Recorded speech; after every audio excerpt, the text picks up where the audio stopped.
Good morning, good morning. Happy Friday. Hope everyone is having a great morning so far.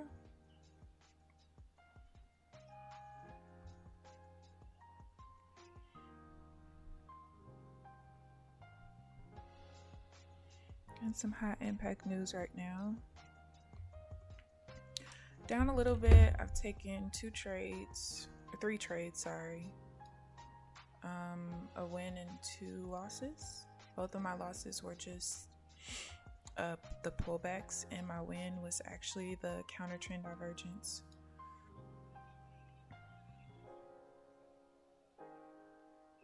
Just waiting for a few swings to paint, and then I'll be able to trade.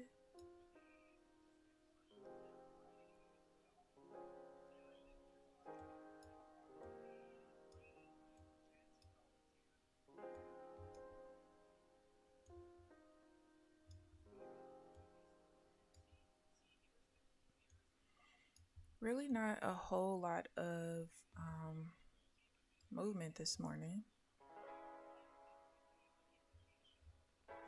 We kind of played around the major support level most of the morning, so I didn't take any trades.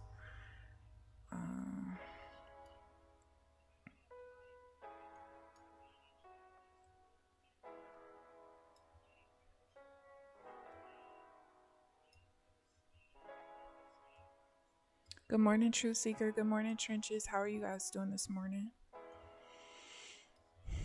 I did go through yesterday and do what I was supposed to do.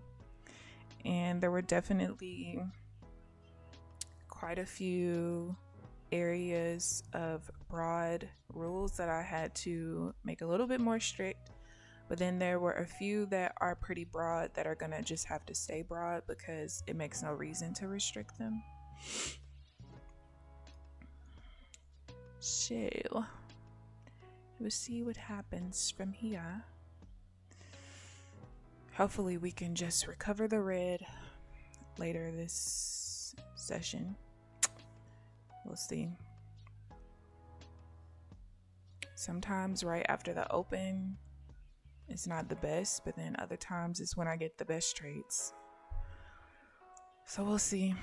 The fact that both of the losses were regular pullbacks though.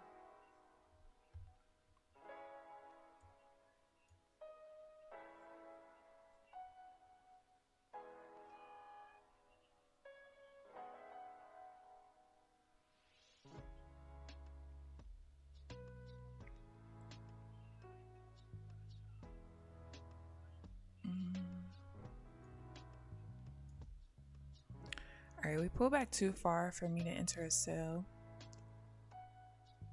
So let's see what we do from here. Just went green to red from what, the news? Were you already in a trade, or did you forget the news was coming? Or was it before news?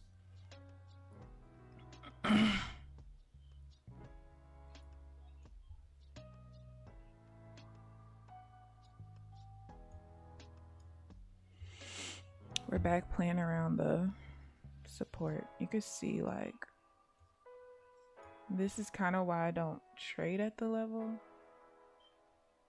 You could see right after the open, we just kind of consolidated at it, finally pushed over the VWAP. A little bit of movement. Now we're back here again.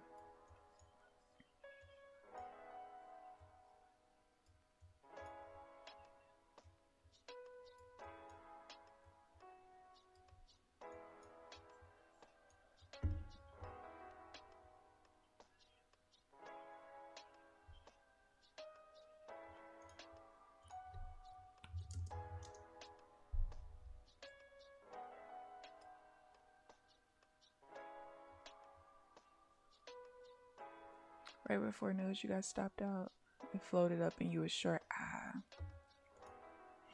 Do you have any rules where you like get out of trades a certain number of minutes before like high or low or medium impact news? Like, I know for me, I don't know if I still need to stop 7 minutes before and then restart again, like when it's low impact like I used to. But I know for medium impact, I need to stop. And I just started doing this, stop 5 minutes before, like close all my trades 5 minutes before. And then high impact news, I close all my trades 7 minutes before. And I just completely stop trading until I get two swings after 2 minutes after the news. Especially before high impact news, because so many people are pulling their orders out and stuff like that. It's just the market just starts being really weird because there's no real patterns to trade since people are pulling the orders out.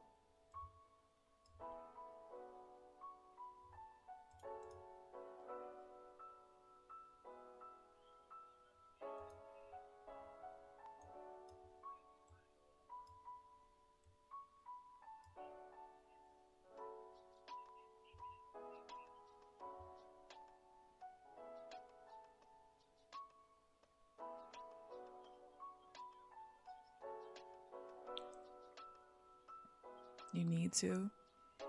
Yeah, I would just say go back to different days that you had trades right before high impact news and just see, like, statistically, how long do you need to stop beforehand?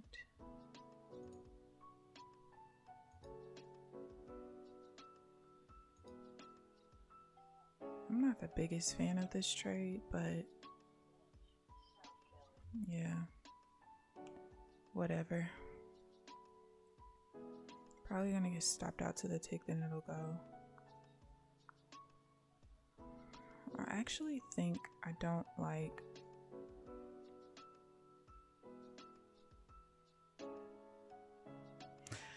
I didn't like it because the bar closed. I mean, my minor level went through the body of the candle, and I don't really think I like that for this setup period.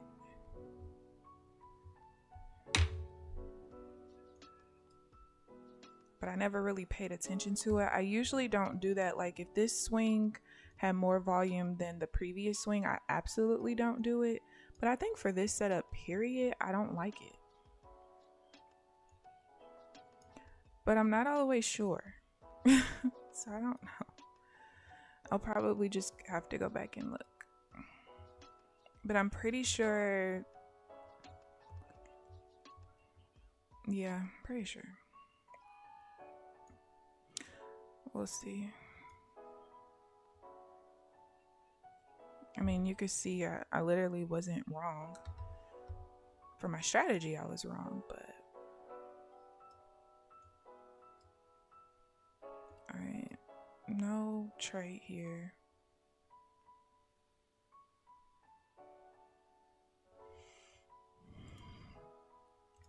Now I'm curious. Let me open up.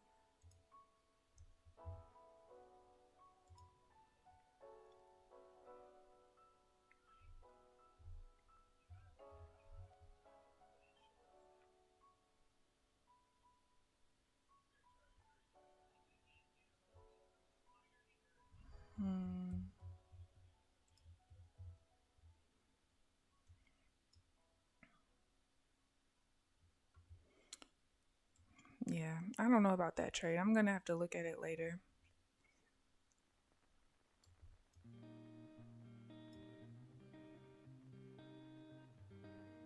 $262, and it could just be something that is literally nothing I could do about. It just happens that way sometimes.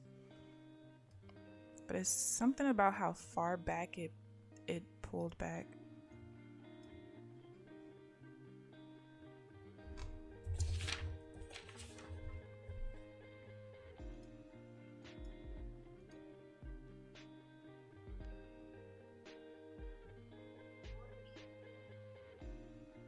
I don't think we're gonna get a fill.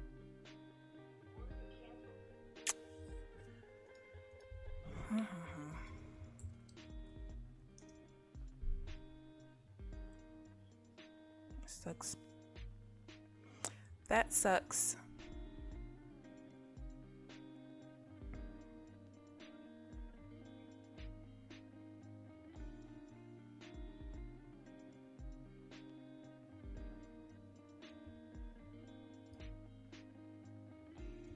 was exactly what I wanted.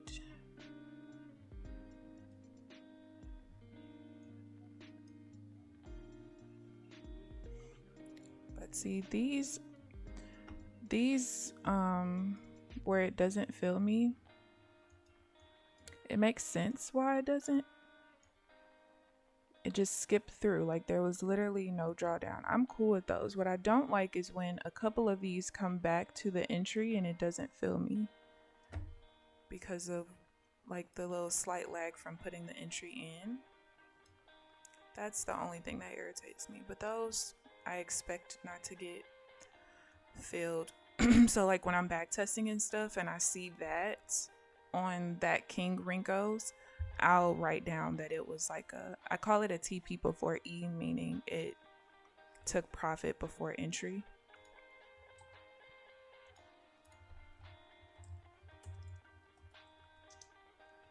So that's how I write those down.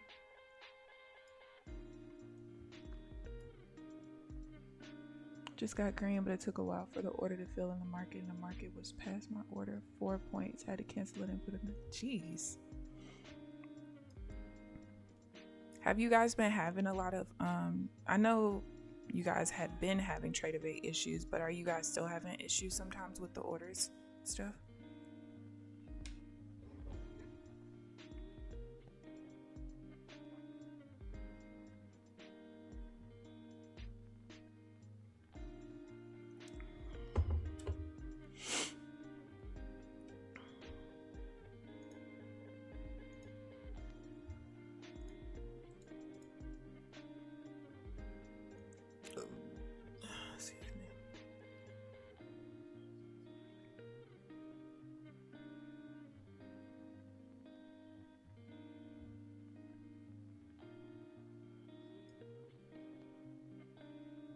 It's my first issue in a minute. Well, that's good.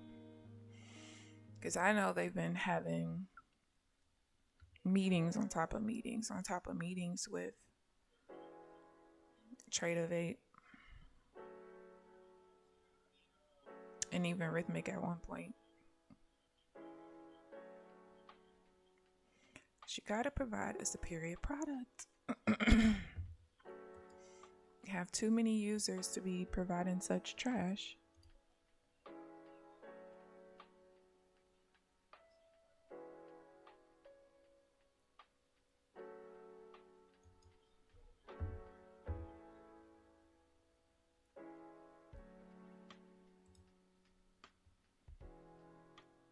Alright, what am I down? 205.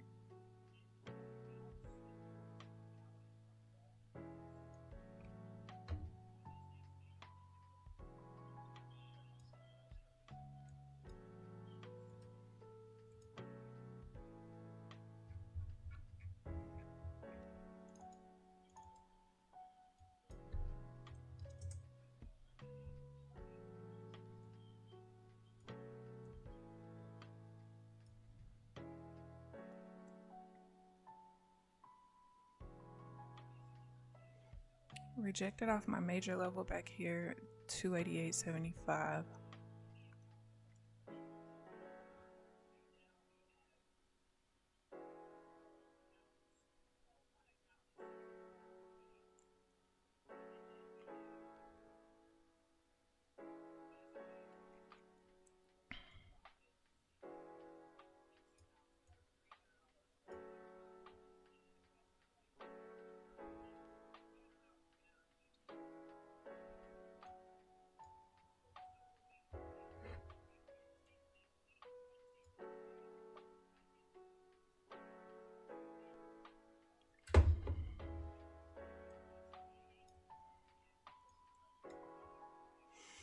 All right, since we're going back towards the new session low, I needed to pull all the way back to 268.75.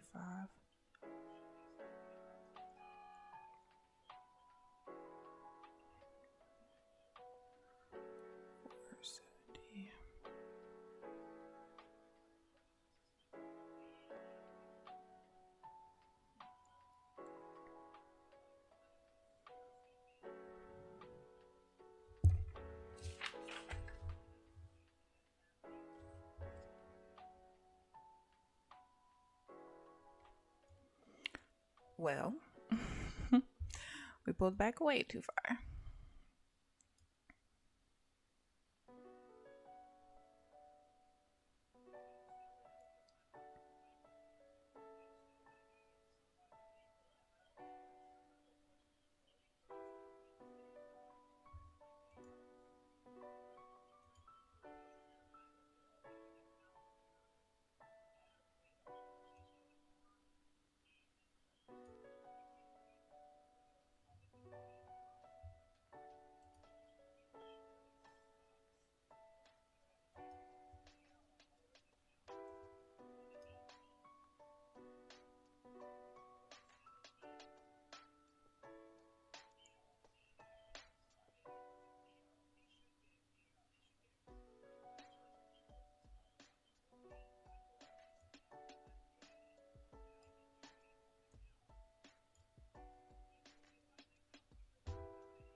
And that he's talking about how he's getting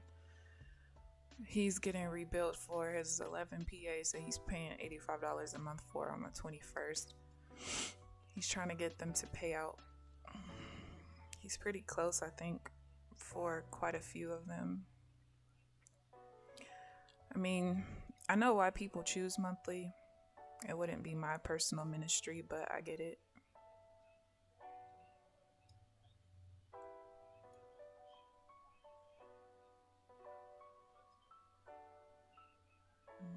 Not enough volume in that swing.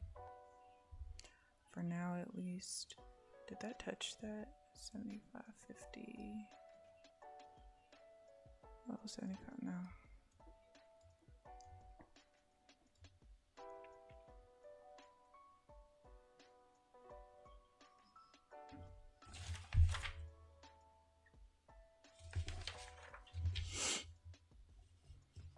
I just show up to give you a like. Thank you, Francis. I appreciate it.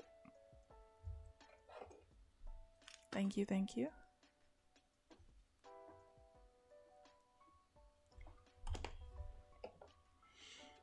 I'm always shifting myself. Good morning, Granny.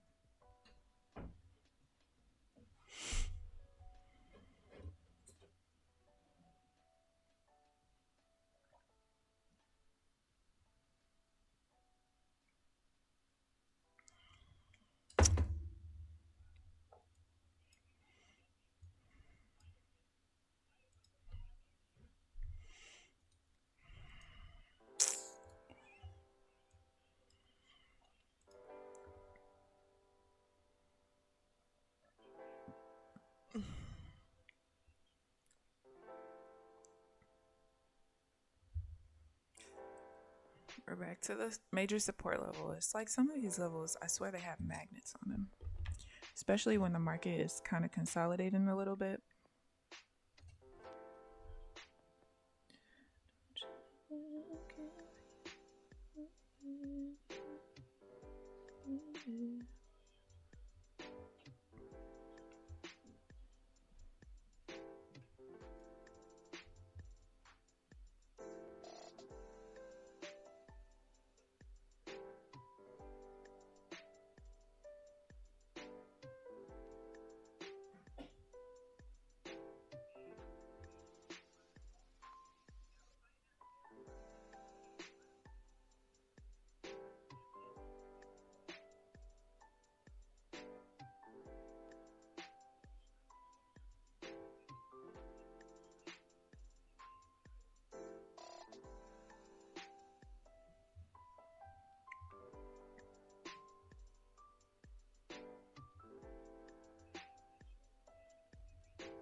All right, that is going through the body.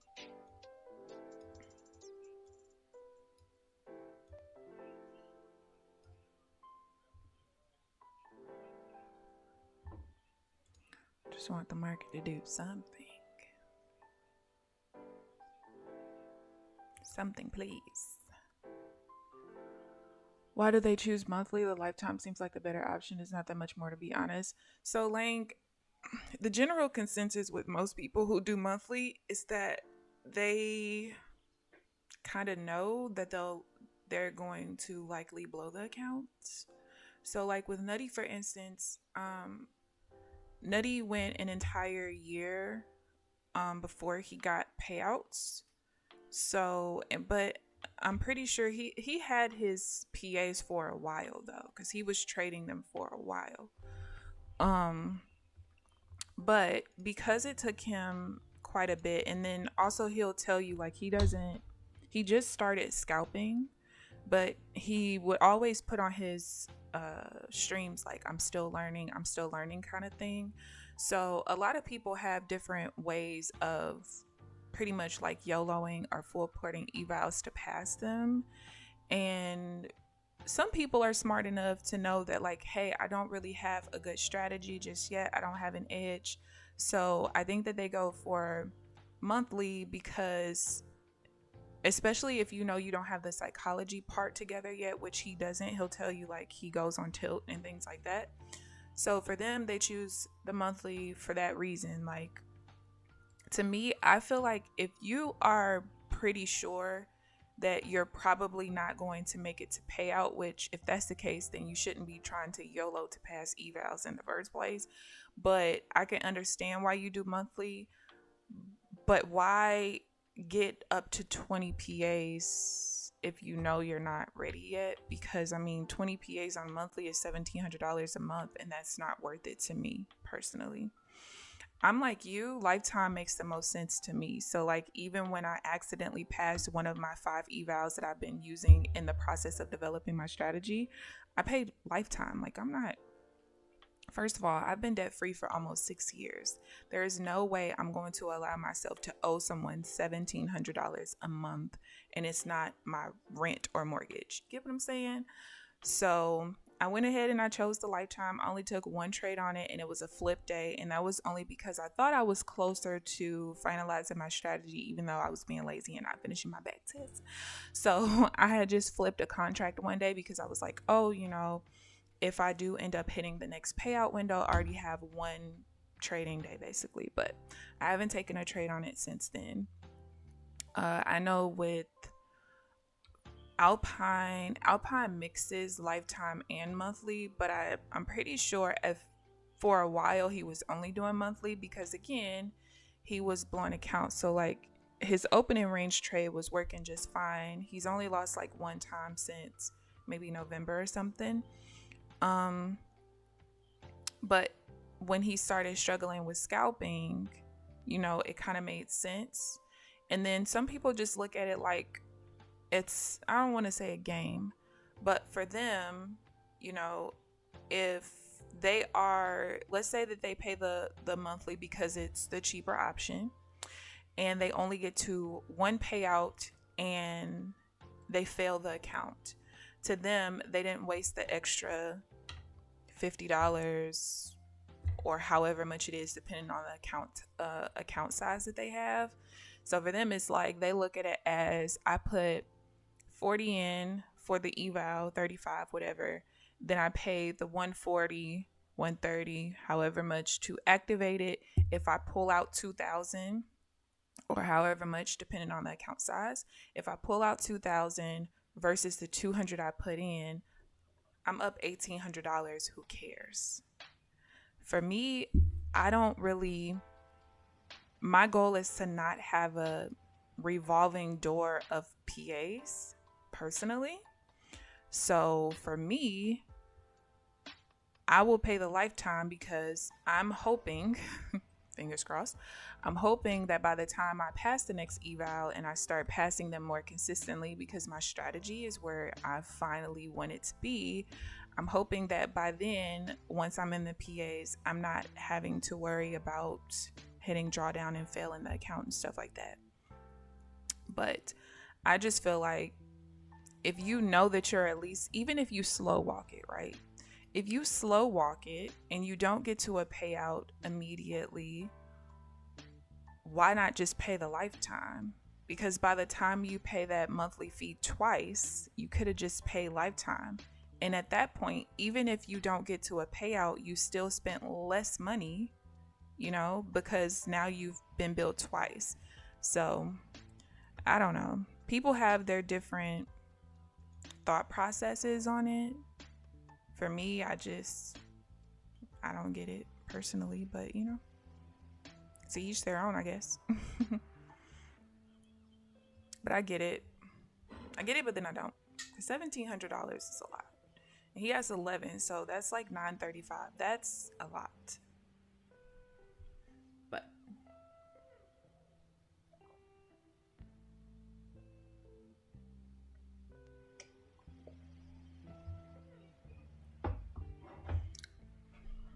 to each their own.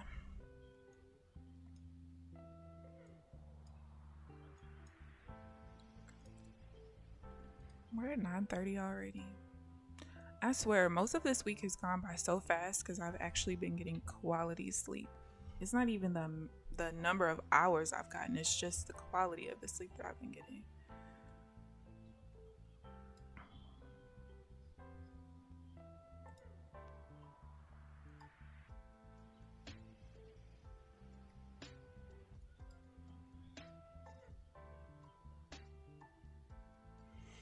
Yeah, today is just it's not the best, but hopefully in the next hour and a half I can get the red back green.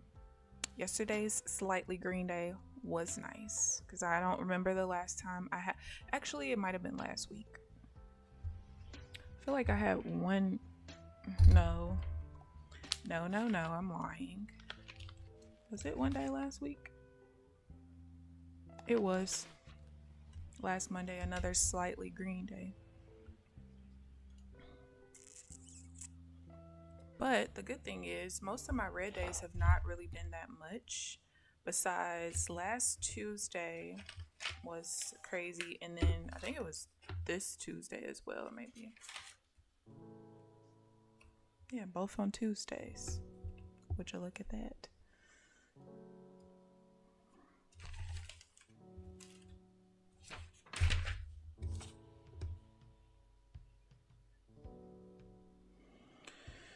Would you look at that? It's the Tuesdays. That's the problem. No, those were days where I learned a lot. A lot.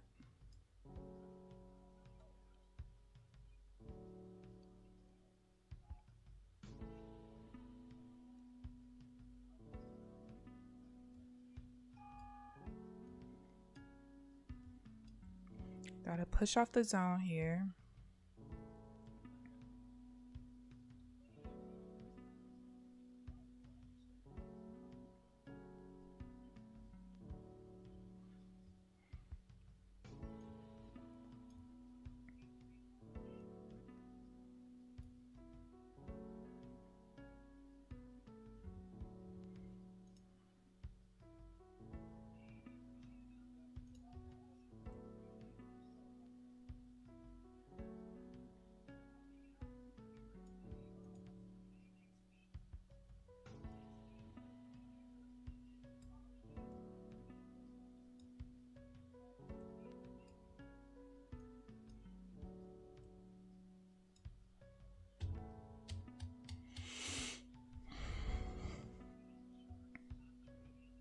See what we do with this VWAP.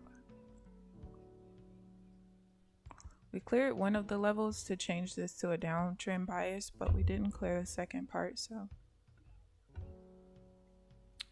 that is why this painted up here.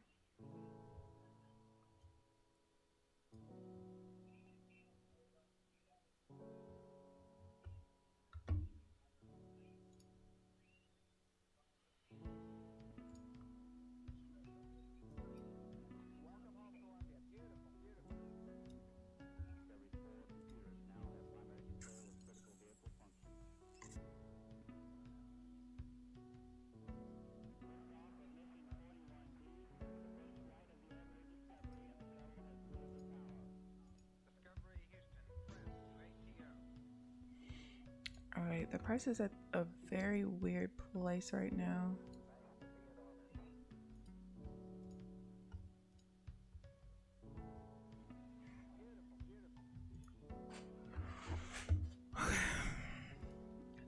Mute. I have like 4 people's streams open, so a couple of them I have to mute at a time because I can't listen to 4 people talking at once.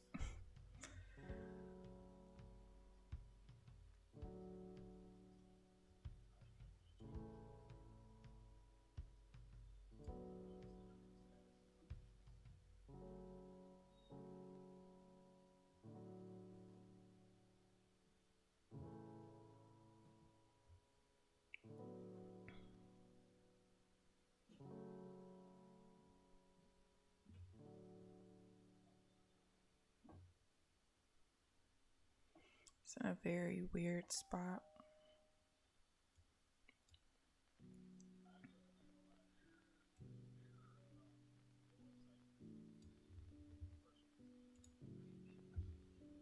Who website he talking about?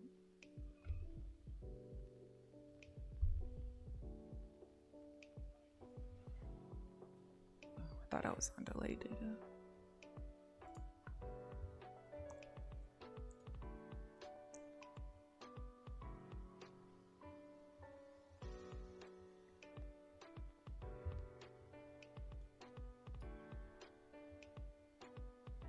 Looks like we're trying to push back to the lows. All right, so we cleared. I'll remove the zone from top.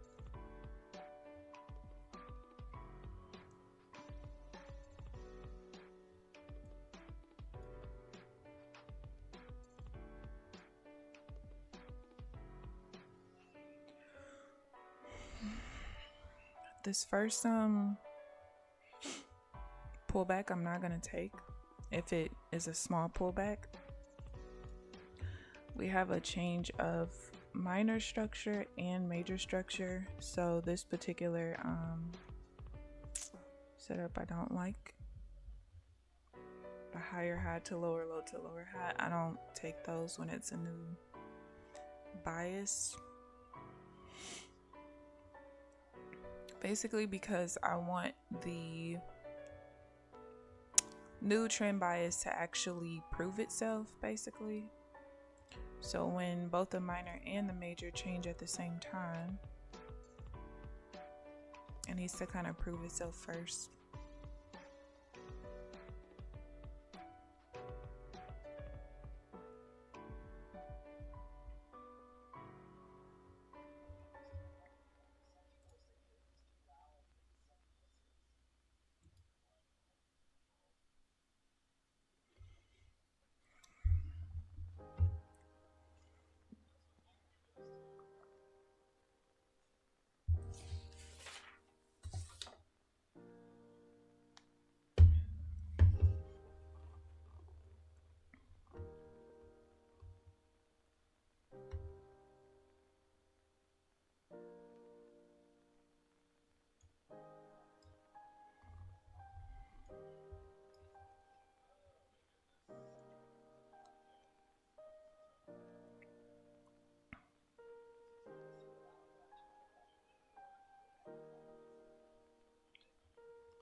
Oh yeah, he was in a buy.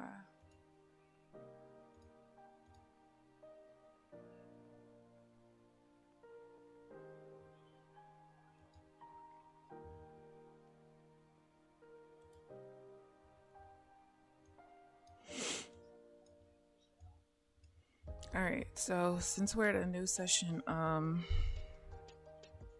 again, I'll need, it can't be well, I need it to be like medium sized pullback for me to be able to trade. I needed to come back and hit my minor level. No, this is dumping. Man.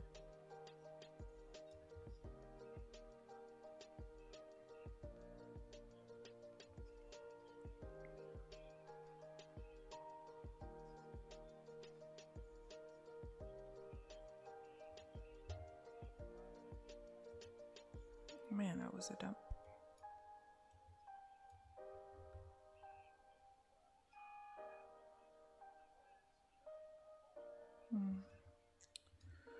Alright, nothing here. Zigzag is kind of weird. Wait, why is it weird on my screen and not yours?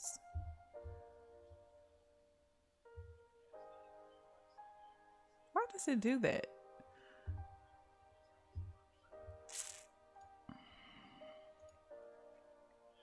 That's annoying. So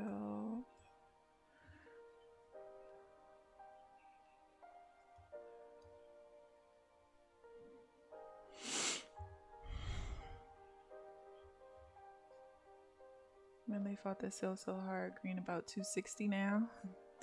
Good, good. So you went green to red and back to green. Yeah, that was resistant for a minute. For a minute.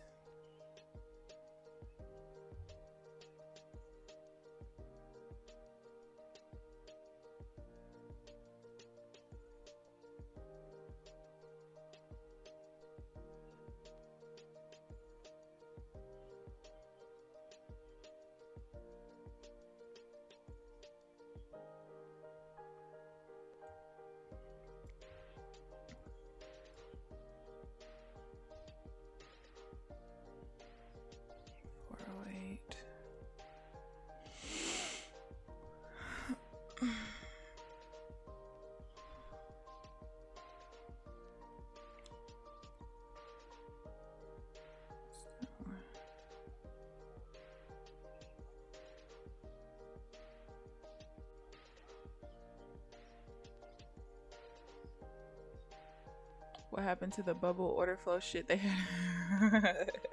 I don't know. I haven't really been active in Discord much because if I'm being completely honest,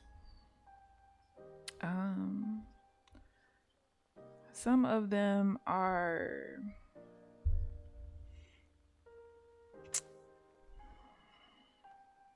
their egos inflate as their mod statuses change. Yeah.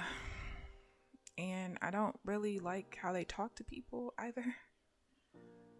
And it's funny because one of them had posted a screenshot of some guy who they were thinking about making a mod or whatever. And was like, oh, well, look at how snappy he is talking to people or something like that. And I replied and I was like, well, to be honest, there's quite a few people in here that speak to people the exact same way. What are we talking about here? So yeah, I don't really be in there like that. If I get tagged by certain people, I'll go look. And I also just been focused on trying to get this strategy finalized. I do want to, I am going to look at the one setup later. I think that's the only thing I'm going to have to look at though. The other losses that I had today, that's literally, there's nothing I could do about it. Because most of the time my regular pullbacks are some of my best like strategy or setups as far as like the win-loss goes. I mean, most of the setups kind of have the same win-loss ratio. But, oh, I wanted to show y'all something.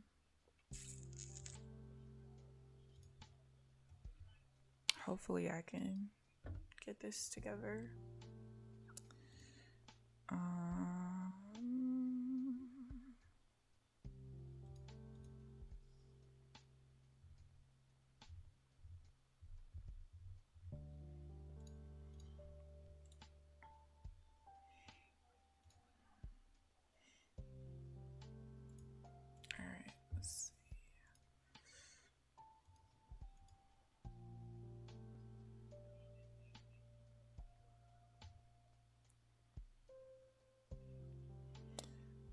Alright, so even though Let's see, let's do it like this.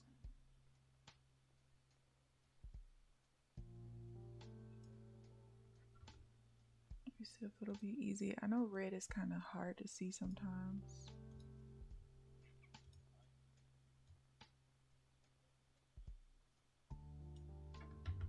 All right. Okay, hold on. Hold, please. Oh, I can't take the buy anyway. These swings have equal volume. All right, so I was going through and I was going through my online trade journal. Hopefully y'all can see this. So what I do when I'm going through the journal, and actually I'm gonna wait till after 10 because now the market's trying to move again. Hold on. I don't want to miss a trade. 492. But basically I was going through my online journal, and so whenever I start going through, like yesterday for instance, when I was going through certain trades to see like, do we need to make this more strict or whatever, anytime, so if I take a trade where like I already had set rules and it was just an invalid trade, I categorize it as invalid because it was an invalid trade. I already had rules set up that I wasn't supposed to take it. But if later down the line I define the rules differently, I actually go back through my notebook and I will like put an X next to that trade for that particular day, because I told you guys how I journal each day. So I'll go back and I'll put an X in the beginning of the line, and then I'll put the date that like now that setup is invalid, and then I will use the red pen to like highlight or circle, put a box around what variable of the setup made that invalid. And so I also will go back through my online trade journal, because of course my online trade journal only takes into account the trades that I actually took. Doesn't take into account any trades that I missed or anything like that. But I will go back through, and if I did take any trade where now it's invalid, I'll go back and I'll recategorize the setup to say invalid now. And I wanted to do that because I wanted to, number one, be able to see the win-loss ratio and P&L per setup. But I also wanted to see, like, during this process of me putting things together the slower way, ever since I changed my Renko settings to the 16-1, I wanted to see, like, all right, I'm doing it the slower way. How many losses am I able to mitigate now that, you know, when I make changes, these things are invalid now? And it is significant. And part of it is like, bro, if you would have just finished that back test that first weekend where you realized you really wanted to do this Renko setting, you would have been good. But to be honest with you, I was okay with slow rolling it. Mainly because the foundation of it was kind of like set a little bit. I have had to make foundational changes as well, but also just because I didn't freaking feel like it. It's a lot when you're super meticulous. It's a lot that goes into backtesting the way that I do, and plus because I'm not intraday swinging, I'm scalping. When I do like a full-blown backtest when I'm first starting to create a strategy, I write down every single trade of that setup, every freaking one, and that is a lot. Okay, it's a lot. And it's very frustrating going through all of that. So I just said, to hell with it, we just gonna slow roll this thing. But I don't know, I feel like we might be good right now. We'll see, but I think so. I think so.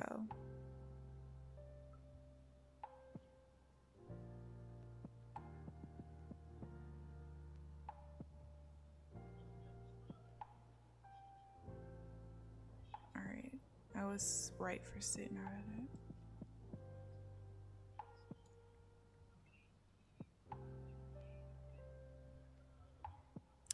I was right to sit out of that. But yeah, so let me see. If I go look, out of all the trades that I've now like mitigated the losses for, there were 193. Now, that takes into account like if I was copy trading, like some of them are copies and stuff. But yeah, there's like the net loss is like 11 grand. 193 trades. Now, the total number of trades that's in my online trade journal, since I started on the 16-1 is only 465. So if I take into account, let's see, 465, 193 are now invalid, and I took 55 that were invalid, period. So that's well over half of the trades that are in my online trade journal that are invalid trades now. So I've been able to mitigate those losses. Now, again, of course, it doesn't take into account a bunch of trades that I missed, but that's quite a bit. Quite a bit. So it does make it to where I don't have as many setups, but I'm okay with that because quality over quantity. I don't care about taking a whole bunch of trades in a session, but what I do want to see is if the volatility and the volume is high, it should correlate to me having more setups than if the volatility and volume is low, because I'm in a volume-based strategy. You know what I'm saying?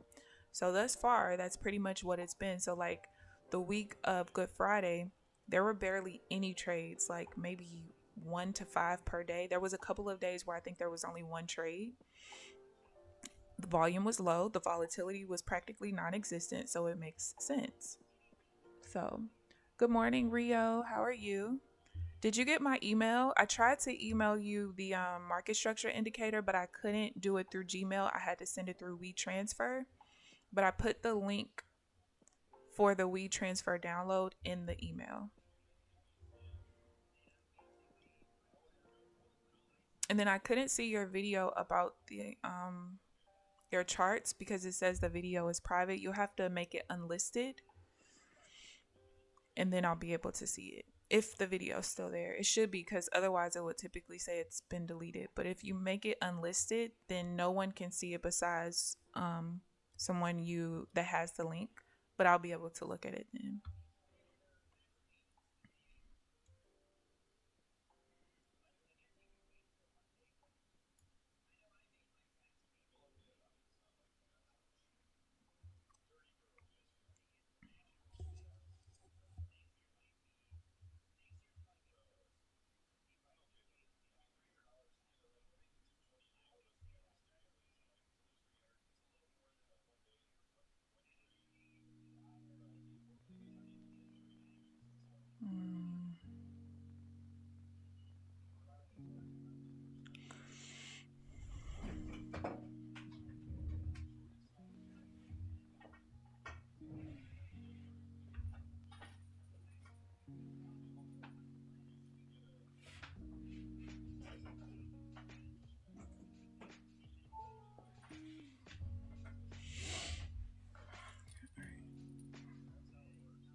Perfect. You're welcome. Again, I'm so sorry it took so long.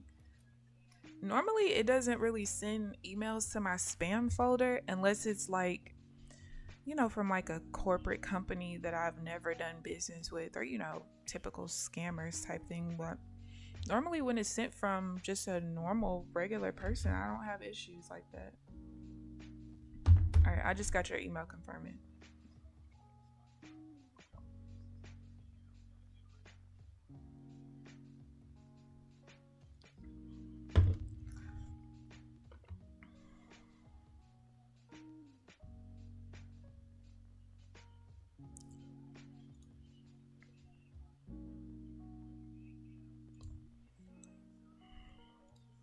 What are we 4 trades in?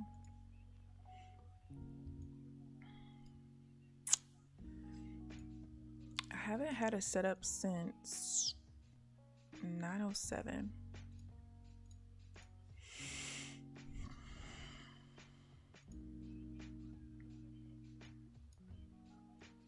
Which is crazy.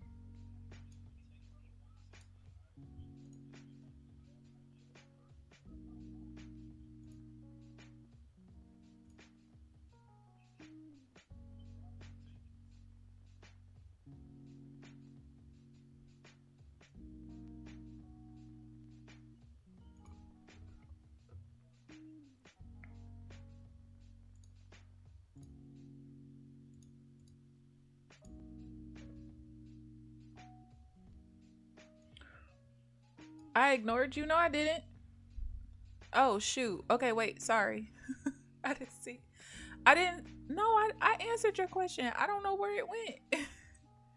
Apex doing the 1-day pass or not? Yes, it is 80% off plus 1-day pass until the end of the month.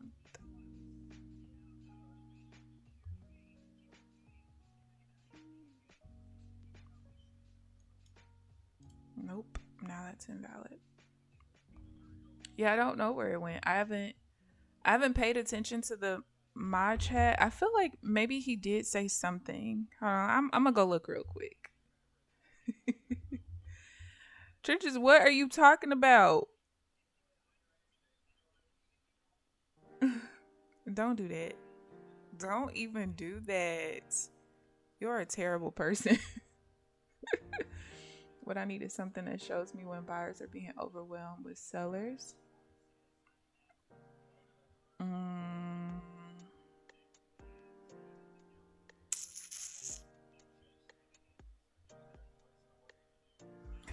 Hold on, let me go look at. What is that thing called? A book map.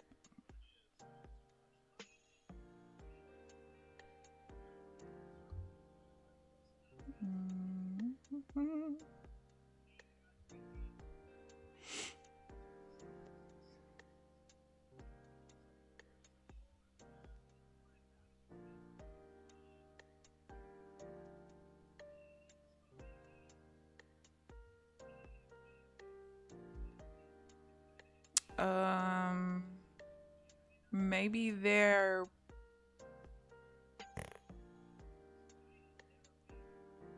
I'll wait to see what we decide with Bookmap before making changes. Waiting to hear from management.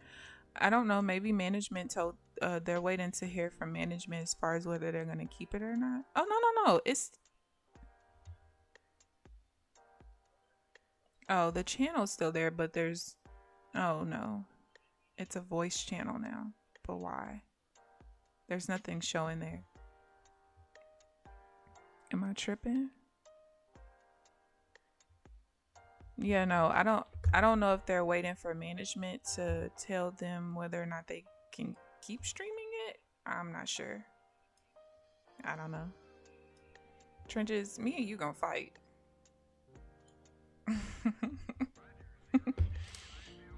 But yeah, I don't. Let me see something.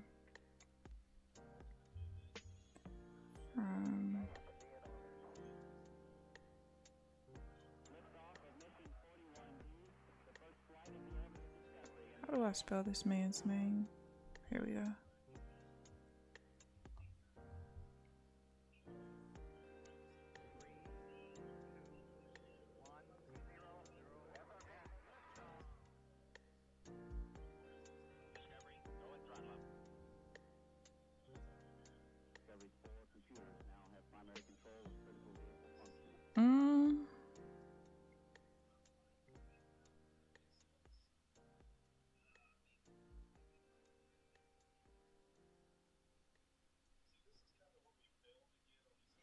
Yeah, that's the last thing that I saw. Anything was like 10 days ago.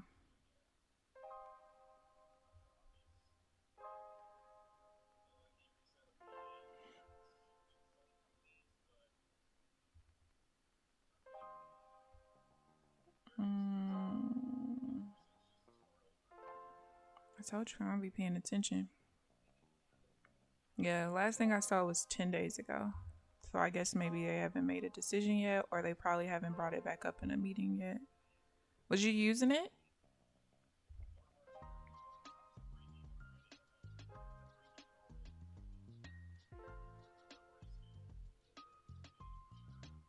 Market's nice and wild today. No, it ain't. It ain't doing shit. All right.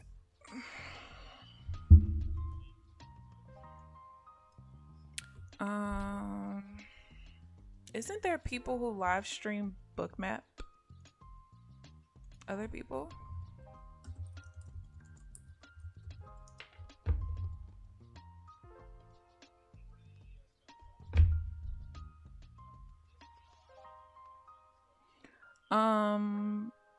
Trenches, go to Think with Bookmaps channel on YouTube. They have the, well, I guess it's still not really that live because there still is a slight lag with live streams. But depending on your internet and the other person's internet, it shouldn't be that much of a difference. Like just a couple seconds usually. But yeah, the channel is Think with Bookmap.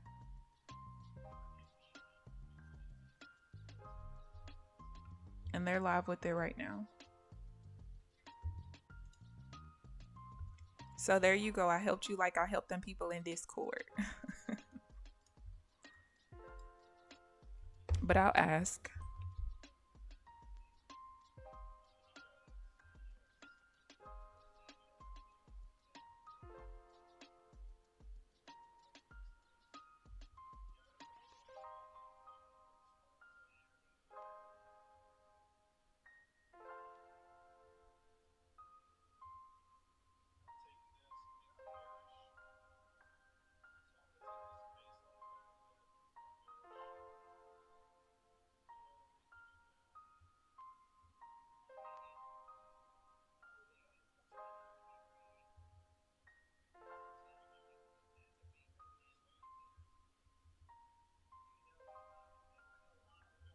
All right, I just asked the two that I think are in charge of it, and I will let you know, just for you.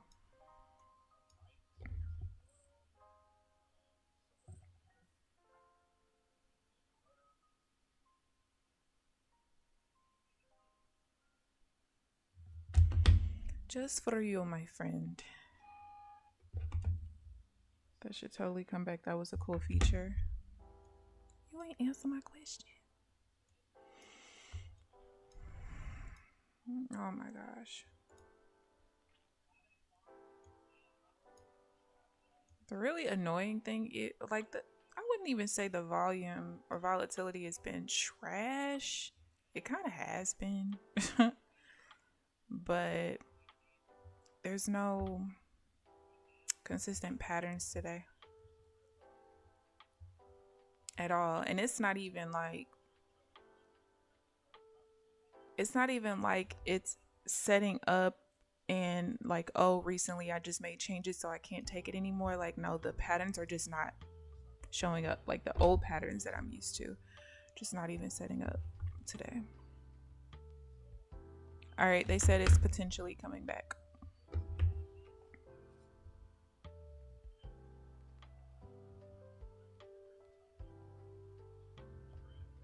They're working out a few kinks first.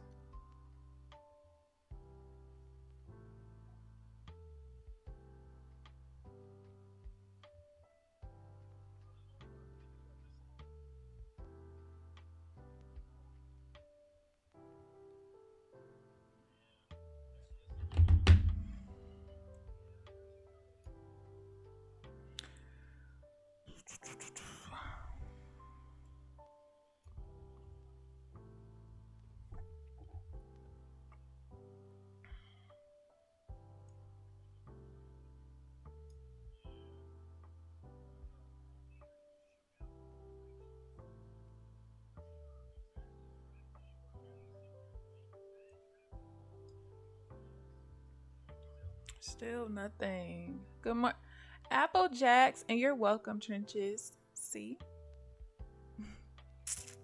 I'm helpful.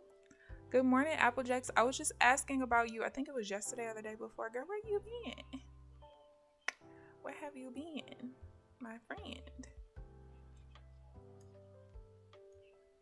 How have you been doing?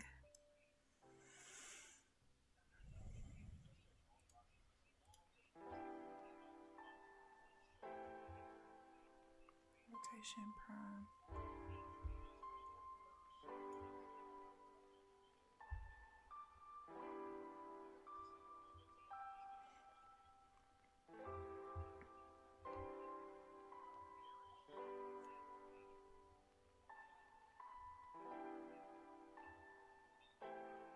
You needed a break. Tilt took over this week. Tried your life,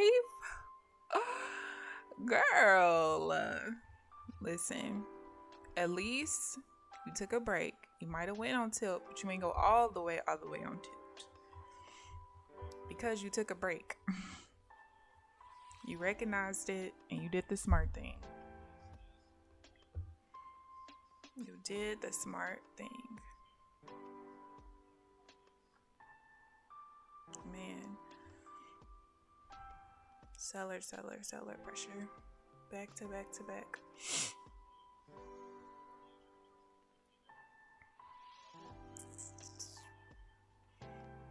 What day had you the most fucked up?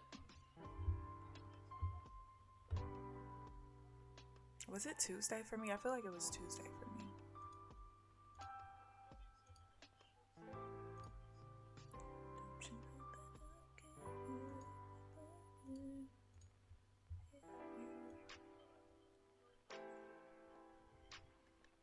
Definitely Tuesday.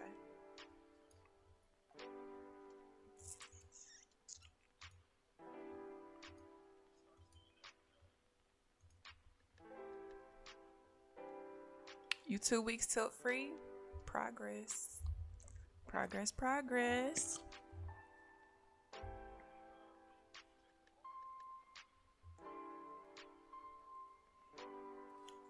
What do you think is helping you? Accepting losses? Or have you been doing better with taking the proper entries according to your strategy? Or has the market just been your friend when it comes to your strategy? What do you think has been helping?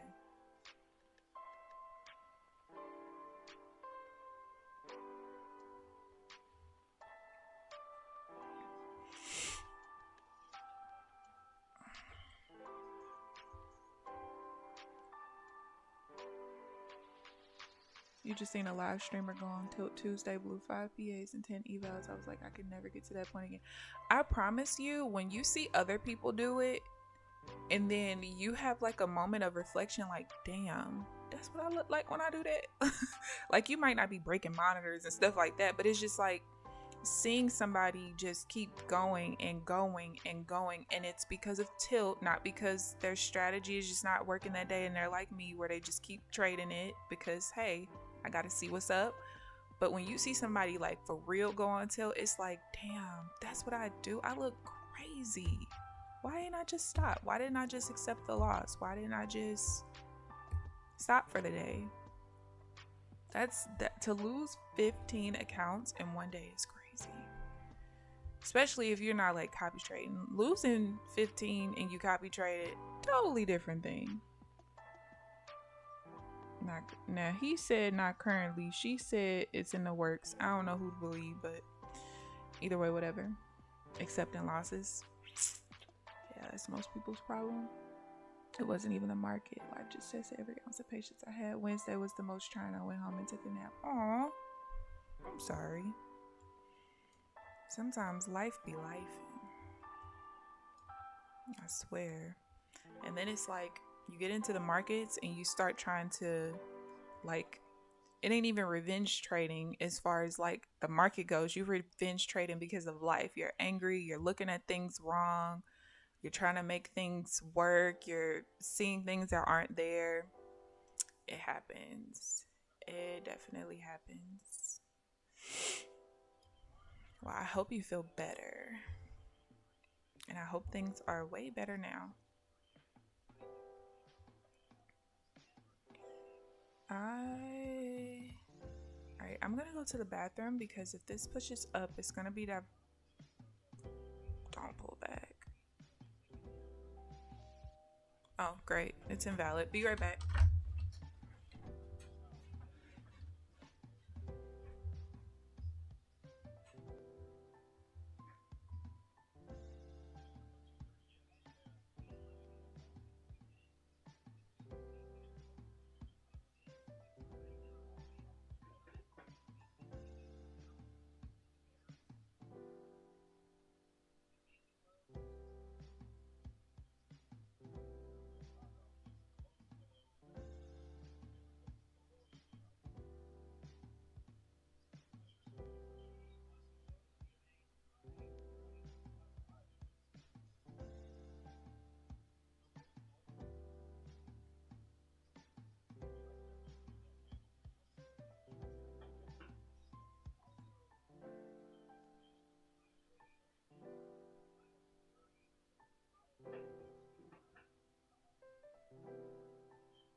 There is a lot of seller pressure in the market. Do y'all see this? Every upswing was seller pressure. Every downswing was. And that's exactly what I did. I couldn't even be mad because it was all in my head. Just gotta accept the flow of life and stop trying to push so hard. Yeah. Especially when you know, like, I think the biggest thing for a lot of people is knowing how powerful mastering this skill is. And like, you can absolutely love your job, you can absolutely love your career, but when you know that this can pull you out of having to work for money, you know, or having to work 8, 9, 10 to 13 hours a day, it's so easy to do too much because you know, like, every single day that you're trading, if you're doing the right thing, if you're learning from your losses and stuff like that, you are pushing yourself closer to the level of financial freedom that literally you cannot get anywhere else. I don't care what other industry it is, whether it's sales, real estate, whatever. When you can master trading, it's literally like printing money. Literally. And then the biggest thing is, even when it comes to real estate and stuff, right? There's so much money that you have to put into it. You have to worry about people paying you on time. You have to worry about your safety, because if you try to evict somebody, think about how many landlords get killed because they're trying to evict somebody. Like, it's so many things that you have to deal with, so many factors. If you have a traditional business, you have to worry about sales and marketing and advertising and having enough money to pay your employees, having to manage your employees. Like, you have to deal with all of these things. But with trading, it's none of that. It's you, your charts, and that's it. That's it. So it can be super frustrating. And then, like, when you're getting in your own way, that makes it worse, because it's like, bro, I'm legit only dealing with this because of me. If I just get out of my own way, I can get exactly where I want to be. But I'm holding myself back. I'm pushing myself 100 steps back. It could be, listen, this is a journey where when you get through it and you get to the light at the end of the tunnel, it's so rewarding. I've had a lot of accomplishments in my life, but trading is like that one thing where it's going to beat so many of my other accomplishments. It's not even funny. For real. Yes. Freedom. I'm telling you. Good morning, Mike. How are you? I might be able to work from home next month. So I was like, oh, I could have just done nothing because I'll have time next month. Yeah. Look, working from home is the best. That's another reason why I'm sick of nursing. Like, I don't want to leave my house. I'm a hermit, for real. I'm just a hermit. I don't want to leave. I leave my house maybe once a week. Sometimes I don't leave for a whole 2 weeks. Mom, you going to the grocery store? Here's some money. Can you give me such and such, such and such? Like, I just don't like being around people. So if I could have, like, and I actually got offered a work from home job some months back, and it was re-offered to me again last week. The only problem is it's full time. Like, I've only worked full time my first year of nursing and then 6 months when I did travel nursing. So, no. Now, if they offered me like part time where I could just log in 4 hours a day, I might do that. But then I know myself, like, for me, why take the opportunity from someone else knowing that as soon as I get a payout, I'm out? I just know myself. Because at the end of the day, no job can pay me like trading can. So, but yeah, this is like and I think that's what makes the journey a little bit frustrating for me. First of all, I've made it frustrating myself for quitting so many times in the last 10 years. Like, oh, you just pissed me off. I'm going to quit for a year and a half. Oh, you just pissed me off. I'm going to quit for 6 months. come back for 6 months. Oh, you pissed me off. I'm gone for another year. Like, I've prolonged my own success. That's frustrating, right? But then the other part of it that's frustrating is, I promise y'all, and this is not to toot my own horn or anything, everything I've put my mind to in life that I wanted to accomplish, I've done that. I've done it. And trading has been on my list to master for 10 years. But because I kept quitting, it's still the only thing that I've tried that I have not mastered all the way yet, right? Which sucks. It freaking sucks. Tracy's yeah, no, I'm not doing that. Nope. But yeah, so that's the part that like will get to me sometimes, because it's like, bro, of all the things, why this? But it happens. It freaking happens. Like, let me go see if I can find this one picture on my Facebook. I'm gonna show y'all something. Let me make sure I'm not gonna miss a trade.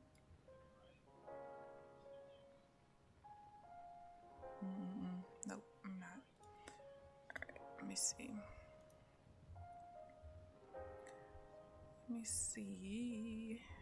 I know it's from I took this picture so long ago. Maybe I can find it.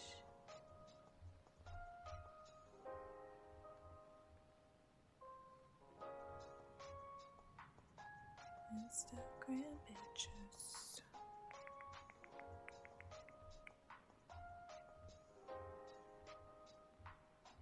Man, how long ago did I post this? Alright, wait.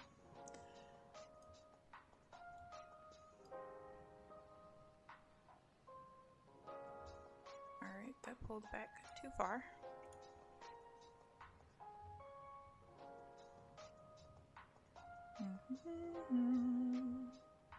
Well, where is the picture that I'm looking for? Because I posted it to shade somebody one day. I had this guy who used to cyberbully me, for lack of a better term. He had a crush on me. I didn't want him, and he was upset. So, and he was in an old business that I was in. And so I had to show him that, like, bro, I've been winning my whole life, okay? I can win at literally, like, when I say I've been accomplishing things since I was a child, I am literally not kidding. Like, that's all I'm used to is winning, being a winner. And sometimes trading will make me feel like a freaking loser, okay? And that is what's frustrating sometimes. Yes, I will get super frustrated with trading sometimes. But then, like I said, when I remind myself that, yo, it's your fault because you keep quitting, or it's your fault because you can't make anybody else's strategy work for you and you are crazy enough to put this together from scratch, it's your fault. No, that part's not my fault. But, you know, I'm just trying to accomplish something that is most people fail at. And that's the other thing. I have to remember, like, 95% of traders fail. I just so happen to be in the 95% right now, but I'm not going to be there forever. Because this time I ain't quitting, okay? I don't have time to quit this time. I don't. Because if I quit this time, back to a job I go, and that's not what I want to do. Like, I'm getting too old for that part. Way too old. Let's see, 657. This week made me respect consistent traders 100. I'm telling you, because it's so easy. It's so much easier to just quit.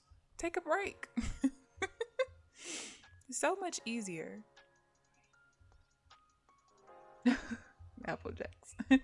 Yes, Mike, thank you. I know I will, and that's the other part. Like, I know I will. I just have to get out of my own way.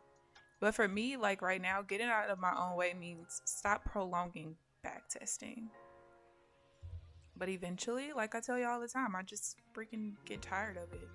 But I did, this week I went through a lot of my data, and I'm pretty much good at this point. So now it's just about the market giving me what I wanted to give me. So we'll see. Come on. The unfortunate part of this trade is when it gets to the top of this zone, if it gets, please don't. Please don't.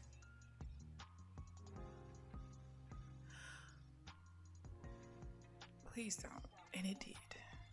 It did. Oh my gosh. Why? Why, Jesus? Why? But yeah. Hello, Sally. Good morning. I'm glad you found me as well. I'm glad you found me as well. Oh shit. Today's Friday. Oh no, I didn't make that mistake. I forgot that on Fridays I can't take counter trend divergence of certain kinds. That one was fine, but there's other ones where I cannot take them. Thankfully that wasn't one of them. The market just sucks today, guys, but we keep on keeping on, because I can't not take trades just because I'm red. I can't find my edge that way. I cannot. I might, though, go back and look at the whole trading after 10 o'clock on Fridays, though. I might. I know when I looked last time where I analyzed after 10 o'clock, it wasn't a thing. So there's really nothing I could do at all. However, I'm wondering...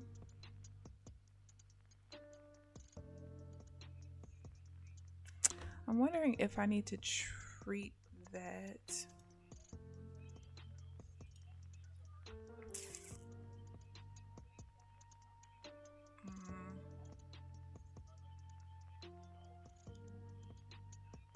No, I can't actually. Nope, I can't. That's just a loss that I have to take. Nothing I could do about that one.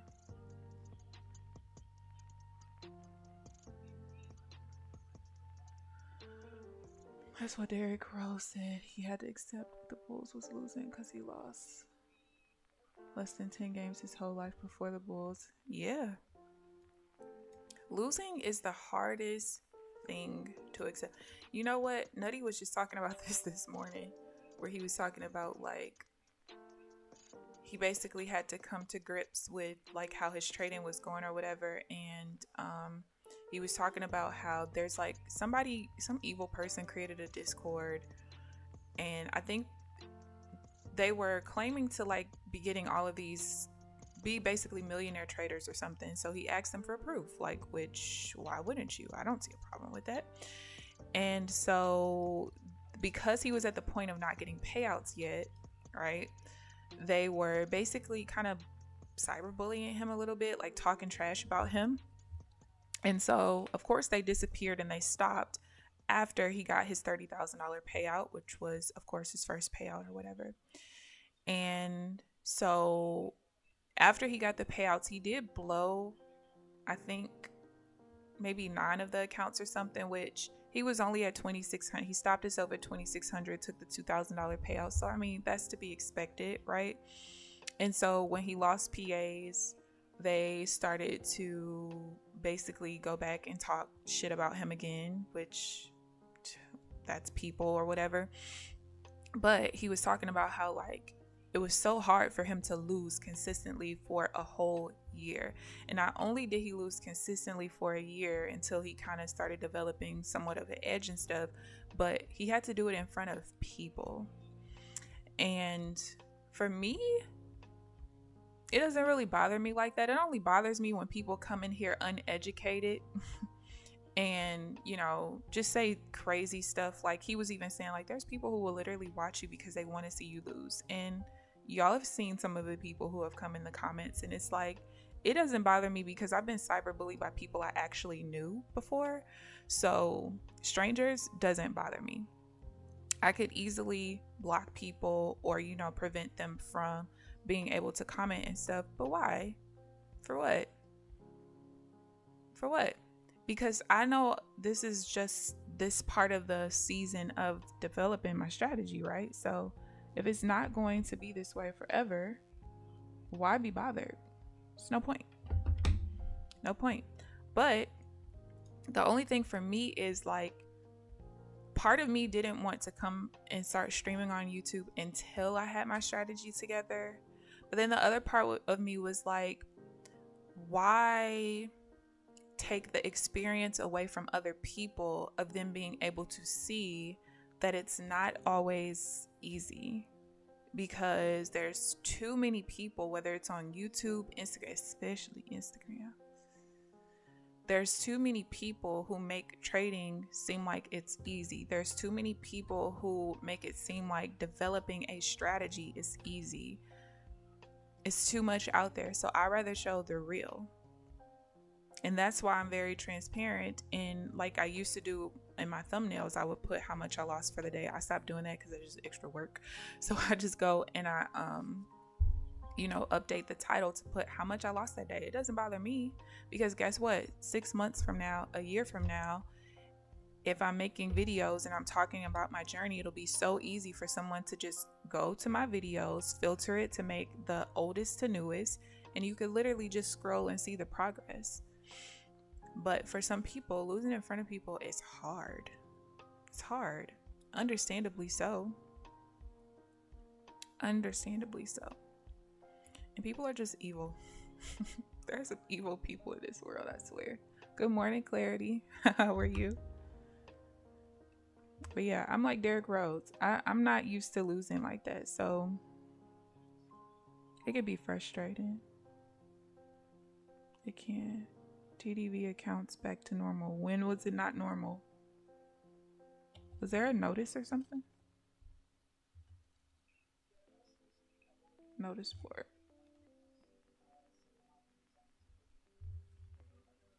Nope. What was wrong with the TDV accounts?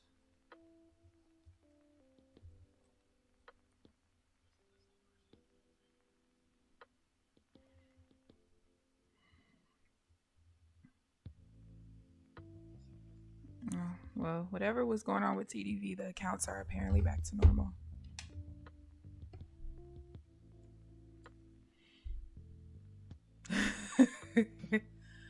Oh, absolutely, Clarity.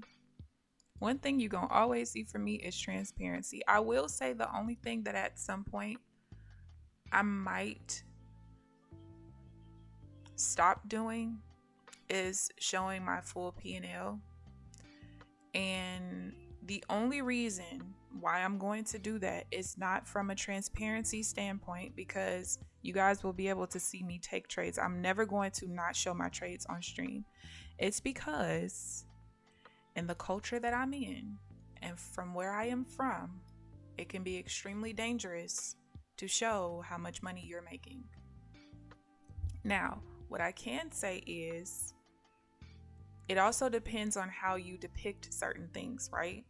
It's one thing to have $10,000 spread on your bed and you taking pictures with it, or having it fanned out in your hand and you're taking pictures with it in like a braggadocious kind of way, versus, hey, I'm a trader, I made $5,000 today. Hey, I'm a trader, I made $1,000 today. It's a little bit different. And it's also different depending on what environments you're in, right? I'm not selling drugs and showing money. I'm trading. You want to learn how to trade? Just ask me. You know what I'm saying? Like, but because of where I'm from and because of the culture that I'm in, at some point I might stop. I'm just being transparent with that. It's not something that I want to do, but you got to protect yourself. And yeah. And no, Applejacks, I did not watch your Savior stream. What he did, girl? What did he do? Did he start going off on people about putting orders where his stop loss is and stuff again? because that was very awkward. Very awkward that day.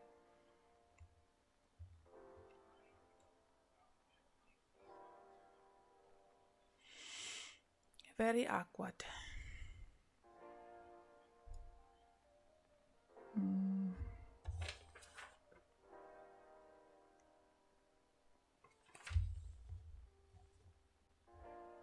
Yeah, Apple Jacks. I ain't gonna lie. Sometimes that's the one thing where I'm like, man, why did I have to be this way?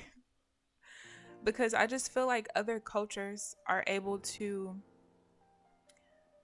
show certain things and it's automatically perceived as motivational. People don't get jealous. People don't try to rob you and unalive you just because you are doing something great and they're not at the time.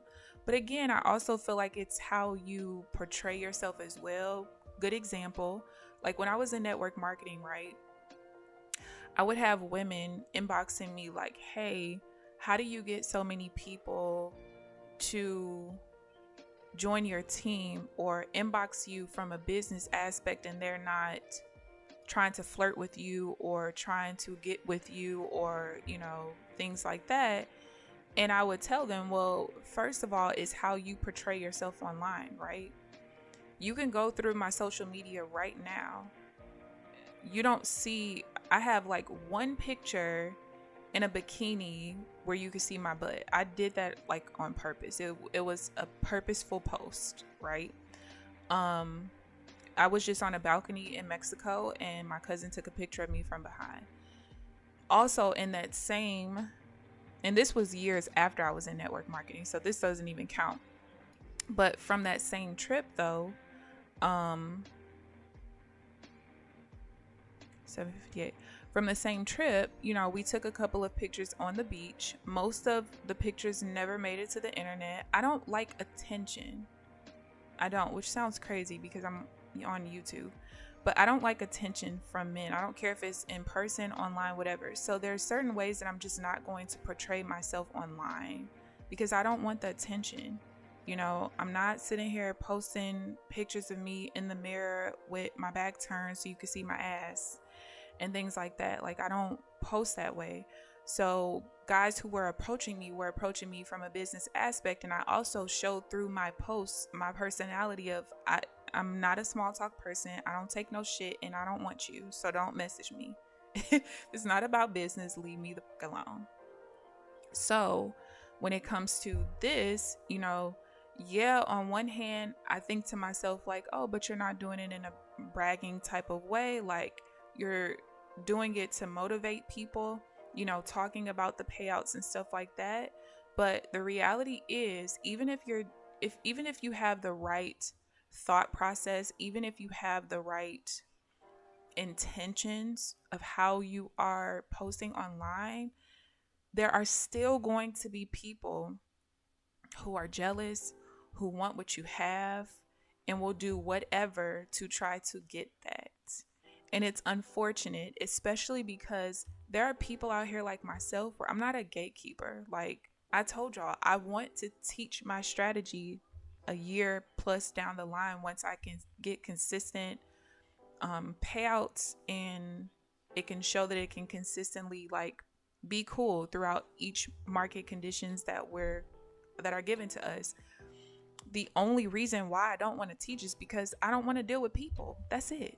It's not because I want to keep the information for myself. It's not because I want to see people struggle and I know I have the answer to try to help. It's none of that. It's just, I'm tired of people. I've been dealing with people in every single career I've had, and I don't want to anymore. But there are just people who don't care. They want what you got, and that's it. So it's unfortunate, and it can be frustrating because I don't care about being transparent. That doesn't bother me. If I can lose in front of people, I can win. You know what I'm saying? But you really just do. You have to be careful. You have to. So one of the reasons why I don't live on my own anymore, because I never felt safe. So it's like, I'm definitely not going to do that once I get to a certain point with trading, because hell no, I'm definitely not going to feel safe at that point. We're going to try another counter trend divergence trade if it pushes down in time, and we'll just see what happens. All right. So I really don't want to get to the point of not taking any counter trend divergence trades, but we might have to get to that point on Fridays. We'll see what this trade does, because I might have to reevaluate, because it seemed like it was only one particular setup that was that way. But yeah, I think I'm just gonna have to stop taking them all together, which sucks, because like last Friday there were a lot of counter trend divergence trades that worked out just fine, right? Now, the other thing that I want to look at though, and this is going to take me a while to get through the data because I actually have to go back and look at the charts. I don't know if I like divergence trades where like we're reacting off of this prime high. I feel like it's too close together, if that makes sense. I want it to be more like this, where I'm not reacting off of the previous high, because that seems to possibly be an issue as well, but I don't know. Let's try this one and see what happens.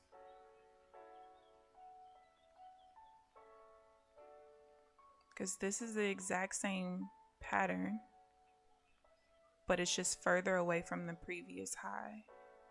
Now this loses. We're just going to stop. All right. Yeah, I'm just going to stop doing the counter trend divergences on Fridays. And I promise y'all, I had this feeling last week, but when I looked through, it was literally only when like it was off of a new higher low, or if like the volume of this swing is higher than the volume of the previous swing, that was an issue as well. But the reason why I had a feeling why it's just no counter trend divergence on Fridays period is because when you think about it, most Fridays the market is trending. Even if it doesn't start trending in the beginning of the session, most of the time it's going to start trending at some point. And when it starts trending, it just keeps going and going and going and going. Kind of like this, like legit 2 in a row, right? Finally pushed down right there. But I'm going to go and reevaluate that after the session is over, because there's only that and one other thing I want to evaluate, because I want to have my weekend free. I ain't gonna lie. Maybe this weekend I'll just finish putting everything in Excel, but that's all I want to do this weekend. I don't want to have to do very much, because I spent like 5 hours yesterday after the session was over going through all the setups that I wanted to try to like make the rules a little bit more strict, and it was a lot. So I don't want to have to do too much of that, but I think that I'm going to go back to my original thought process of no counter trend divergence on Fridays. And that's easy for me to remember. I have it on my cheat sheet too, but it's very easy for me to remember just because I know what the market conditions typically are. But yeah, that was strange, but honestly, that was the first time I heard him do it. Sorry for asking, but where am I from? I'm from St. Louis. It's always coined or deemed one of the most dangerous cities in the United States. Every single year, we're one of the top in murder, capital, all that stuff. And it's just not that safe of a place. I mean, I was born and raised here, so, you know, certain parts I feel just fine. I feel comfortable, you know, but then at the end of the day, you just never know who's watching you. Like the last time I lived on my own, I'll give you guys a real good example. Last time I lived on my own, I lived in a pretty safe neighborhood, literally like 10 minutes away from where I live right now. Not even that, like 5. And it was right across the street from like a law enforcement agency. So you would think that I would still feel safe, right? I would always make sure I was home like before a certain time. And I just always felt like I had to look over my shoulder, which you should be super aware anyway, male or female. You should just always be aware because people are crazy. That's probably the other part, is that I've worked in psych for so long that I know that there are crazy people out here. or undiagnosed. And, you know, you always want to be aware of your surroundings. Don't get me wrong, but I just felt like I was hyper focused on it because people are crazy. And so eventually I was like, you know what, parentals? You guys are right. I am wasting money on rent because I lived on my own primarily. Like, once I got into college, I had just turned 17 when I went off to college. And besides when I came back home, like anytime I lived in St. Louis, I lived with my parents besides the last time that I lived on my own here, the one and only time. But I have very traditional, old school parents. I'll say with an S for now, but I don't talk to one of them anymore. But growing up, they used to always tell me and my sister, you guys need to stay home, marry out of the house. That's what we did. That's what you're supposed to do. You know, other cultures, the reason why they are so far ahead outside of, you know, some knowledge being kept out of the Black culture. Other parts is people are kicked out at 18, 17 years old. Hey, you graduated high school, goodbye, get out of my house kind of thing. So my parents were always like, you guys need to marry out of the house. I don't care if it's when you're 30, 35, 40, whatever, you marry out of the house for your safety. And also just because that's what tradition used to be. Save your money, you know, pay your bills, and just keep it moving. And I was the only child who did not listen. Okay. My sister lived at home until like 2 years ago. She's only 2 years younger than me. I've always been gone. And when I used to live on my own, I always lived like halfway across the country. And it's so weird because I always felt safer. No matter where else I lived, I always felt safer than living at home, you know, in my home state. And so eventually I was like, you know what? You guys are right. I'm coming back and I'm not leaving. But I also am not problematic. Like, I don't drink, I don't smoke, I don't party. I'm not coming in at 7 o'clock in the morning. Like, that's not my life. The most you might get from me is like on the weekends. I'm probably going to be on the game until like 3 o'clock in the morning. And I'm sorry if I yell a time or two. I try to keep it down, but that's about all you're going to get from me. Right? So I've been there, done that. And for me also, I don't have children. When I lived on my own, I did the same thing I do now.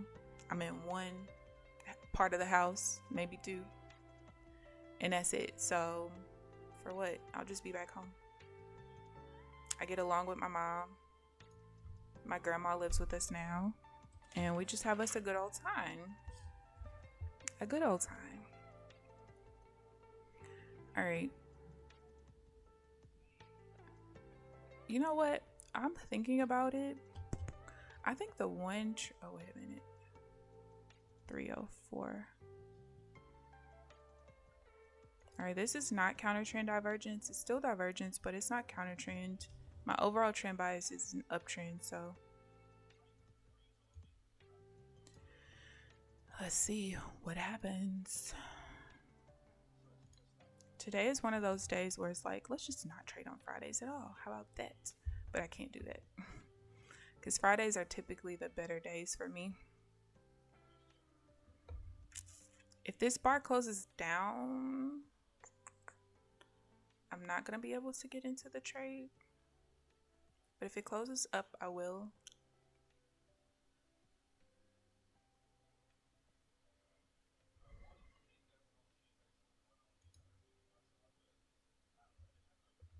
Now I have to wait.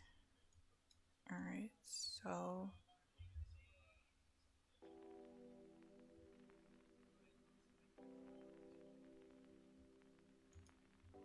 see if we can get a push off of this zone. I think the one trade that I did win today, I feel like that was a counter trend divergence too. So even if I take away all the counter trend divergences, I think I only took 2 trades today that were 2 different types of pullbacks and they both lost. So I would basically just be down those 2 trades today. And with 15 minutes left, probably wouldn't be able to recover it, which would technically be the only red day in a while, like based on my strategy with the correct rules.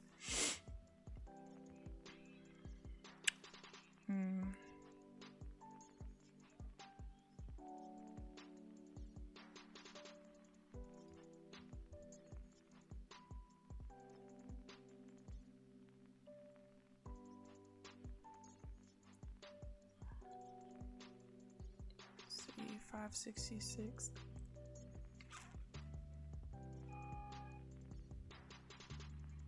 We pushed too high. Damn. I wanted to get into that buy, but we didn't. There wasn't enough volume in that candle. In that bar. Why did I say candle? In the bar. That sucks. Alright, let's see. We started talking about safety. I said that's the only answer. Yeah. I'm good wife material. Thank you, Rio. I've actually been engaged twice. But it was me who left. That'll be a story time for another day. But yeah. Been engaged twice in my lifetime. And to be honest with you, I've never had a desire to be married. Ever. Which is very weird. But it goes to show, like, you can have kids who grow up in the same exact environment and they turn out so different, because my sister is a hopeless romantic. I'm talking like she has been saving wedding dresses since she was a kid. She loves looking at wedding videos. Like, she loves it. Okay? Me, no. Like I already said, if I ever got married, it's not going to be traditional. It's probably going to be less than 50 people there. I have a very huge family, but I don't care. No. But I've never had a desire to be married, like to the point where when I was a kid, and you know how like when you're young and you have cousins over and stuff, you play house and you have your little baby dolls as your babies and stuff, like I would always be the single mom. Don't give me a husband, please. My kids don't have a daddy. I would grow up telling my parents, like, you're gonna be grandparents to a test tube baby. That was me. Sounds disturbing, but that was me. But yeah, they're just it's very weird because like my grandma who lives with us, her and my grandpa were married for 50 years before he passed away 9 years ago. My parents were married for 30 years before that was no longer a thing as of a couple of years ago. My grandma has 7 brothers. Most of them have been married the majority of my life. Some of them have been married multiple times, but most of them have been married to the same person the majority of my life. My cousins who are like in my mom's generation that are her same age have been married for a long time. Like it's so weird because you would think that with my thought process is because I grew up like around a bunch of single moms and like stuff like that. No. It just never appealed to me personally. Like, you know how some men are like, they'll talk about how there's no, so negative, but they'll talk about how like there's no incentive for men to get married because, oh, if she leaves you, she takes half and stuff like that. I don't see the incentive for myself. I don't. I just don't. But that's a me thing. I think marriage can be a beautiful thing. And my friends always tell me, like, if you meet the right person, you'll probably change your mind. No, I probably won't. Like, I'll probably get married one day just because, but it's not because I have a desire to. You know what I mean? I don't.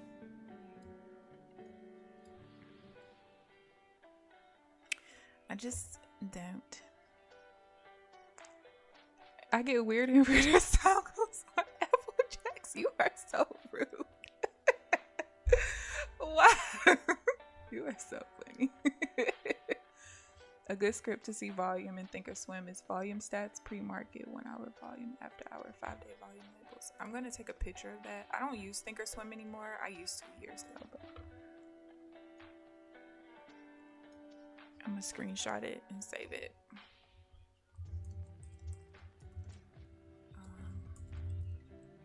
Save it in my regular pictures so I don't lose it. You very recently grew out of being a hopeless romantic? Girl, why it take you so long? Life ain't showed you a long time ago. Like, I used to love watching Hallmark movies and stuff, not because I was a hopeless romantic, but I just thought the stuff was cute. Then eventually I'm like, listen, y'all are injecting all of this fake shit into women's minds. It's not gonna happen this way. And it's not even, I'm not pessimistic. I've said this before. I'm not a pessimistic person, but I'm a realist. Like, I'm definitely not an optimistic person at all, but I'm not pessimistic either. Test tube baby took you by surprise. I'm serious. Like, I'm not gonna lie to y'all. And if these people didn't have me blocked because I didn't want to be with them anymore, they would attest to this. Like, I've had moments in life where I'm like, all right, I'm ready for a kid. I'm glad it never worked out. But I was one of those people where like, oh, I'm not going to have a baby with a stranger. Like, eventually the test tube baby thing was like, okay, we're not going to do that. Because these people be lying on applications and stuff. I'm pretty sure y'all have heard of the man who's a schizo, who had all of these kids through like a sperm bank. And the only reason they found out was because so many of those, I mean, he had a lot of babies. Like, I think it was well over 50, if I'm not mistaken. So many of those women came back and was like, yo, my kid has this psych disorder. My kid has this psych disorder.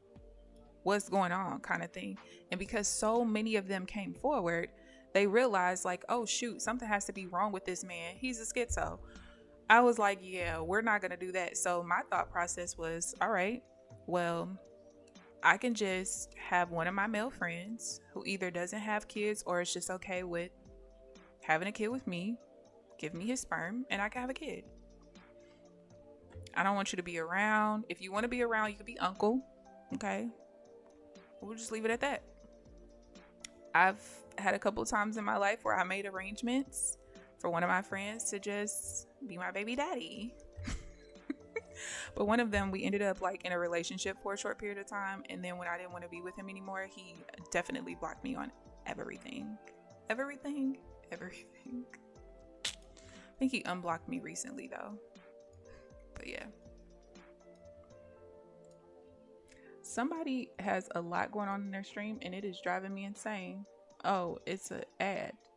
Oh wait, no it's not. He's off the stream. Okay. Jesus, that was a lot. I used to date a lady that stayed in Afton. I thought was the one, but she wanted to move to hot weather and not back to Chicago. She's in Dallas now. Oh yeah, Applejacks, I break hearts. Not intentionally, but I do, I'm not gonna lie. I do. I'm gonna give you the story time of how I left my first fiance. Just let me see if I'm gonna get in this trade first.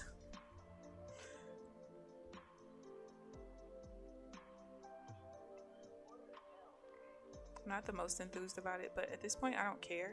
It is a setup that I normally take. It doesn't happen very often though, but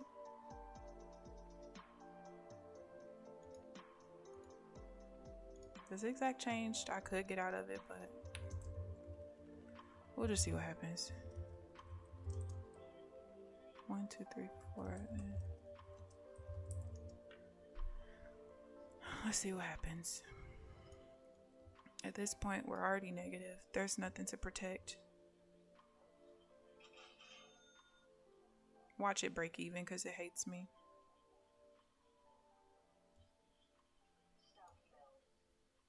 I already know. I can break your heart any day. It'll be an honor. Mike. My last boyfriend definitely told me I broke his heart. And I was like, oh, I didn't even know you cared that much. My bad. But all right, let me tell y'all how I left my first fiance. So, first of all, he came with baby mama drama that I had no idea was going to happen. Okay? And for me, I don't want to deal with, if I don't bring something to the table, I don't want to deal with it from you. I can't bring you baby daddy drama because I ain't got no kids. So, I mean, at this point in life, and I was younger, like I was fresh out of college and everything. He had 2 small kids. I had known him for like 4 years prior. We were really good friends. But I always knew that like him and his baby mama didn't have the best relationship because like he just never really, she wasn't really around that much. He never really talked about her that much. And like any other guy friends that I have, like especially when we, like let's say we all playing Xbox together or something, like everybody be complaining about their girls or whatever. It was like one day he just disappeared and he came back and was like, I gotta go change a diaper. Who diaper? What? What? But anyway, so we end up together. And yeah, I had to deal with baby mama drama. Wasn't cool with that because why? But that's neither here nor there.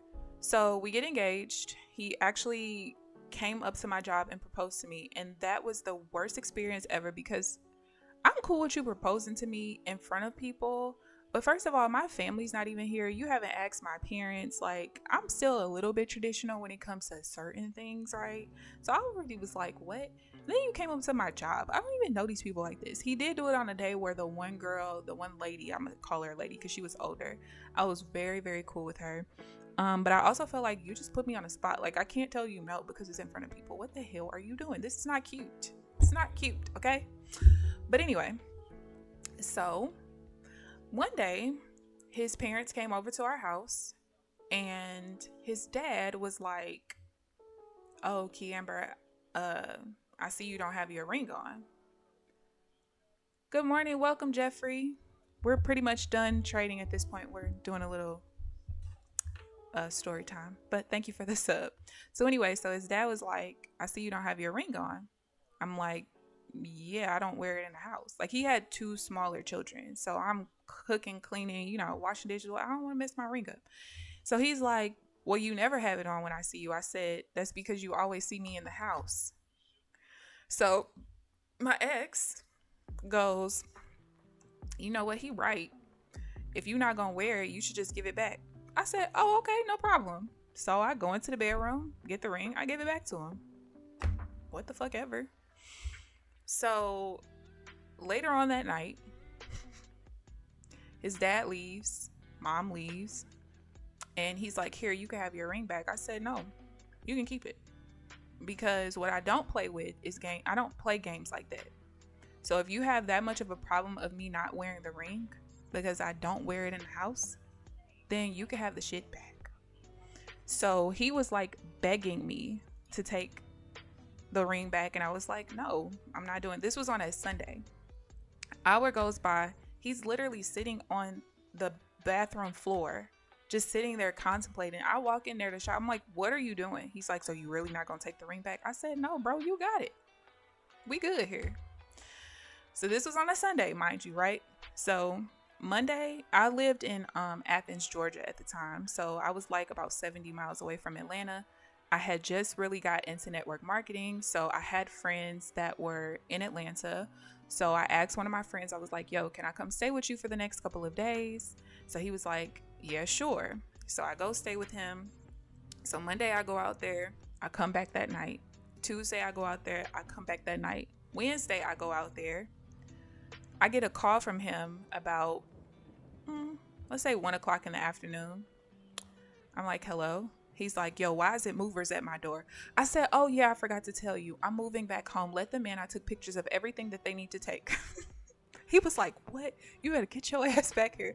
I said, don't worry. I'll be back because there's certain things they can't put in the truck. So I'll be back in a couple of hours. So I drive back. And he's sitting at the front door like this, y'all. Just sitting in the front door. His arms is folded. He watching these people take stuff out the house. So he goes, I thought you said that my daughter can have the bedroom set. I said, yeah, mofo, while I'm here. This is my bedroom set. I just paid for this. She can't have that. They taking it too. So as I'm getting the last couple of things that's going in my car, because at this point they done took off, okay? And I'm 600 miles plus away from home. So they got my stuff on the road. I'm definitely out of here. So he grabs me by the arm and he's like, so we're not going to talk about this? You just leaving like that? You didn't even tell me you was leaving, no nothing. I said, look, bro, you took the ring.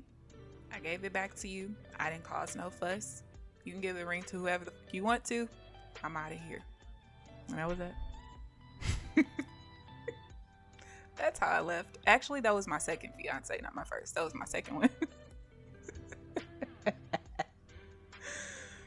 Everybody in the house knows your relationship status. This is dumb. Listen. Yeah, he just had to run his mouth. And that was that. And that's how the cookie crumbles. It was like probably about 6 months later, we had a conversation and he was like, I can't believe you really just left like that. Like it was no conversation. I said, well, if you want to have a conversation now, we can. What's up? Well, what you want to talk about? And he was just like, I really cannot believe that you left like that. And I said, but what was there to talk about? You had a problem with the whole ring thing. You and your daddy can have the ring. It's fine. I'm like, that was just for me. That was my last straw, my absolute last straw. It was other stuff that really pissed me off, but that was my last straw. And that's what men have to remember. When it comes to women, it's not about the last thing you did before she left. It's all the other things. When you put it all together,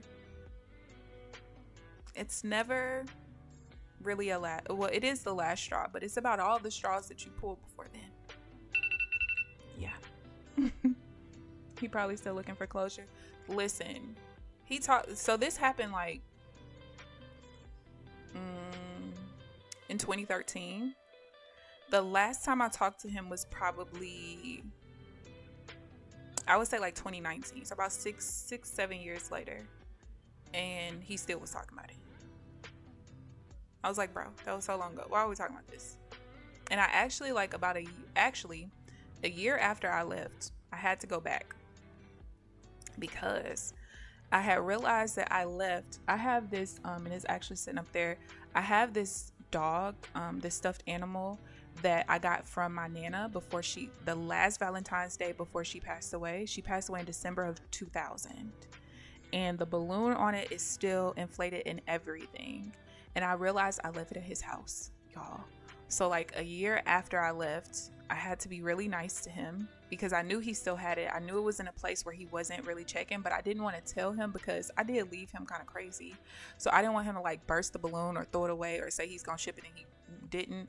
So I had to be real nice, go back, go get my stuff. I stayed for like a week because by that point we were still kind of cool or whatever.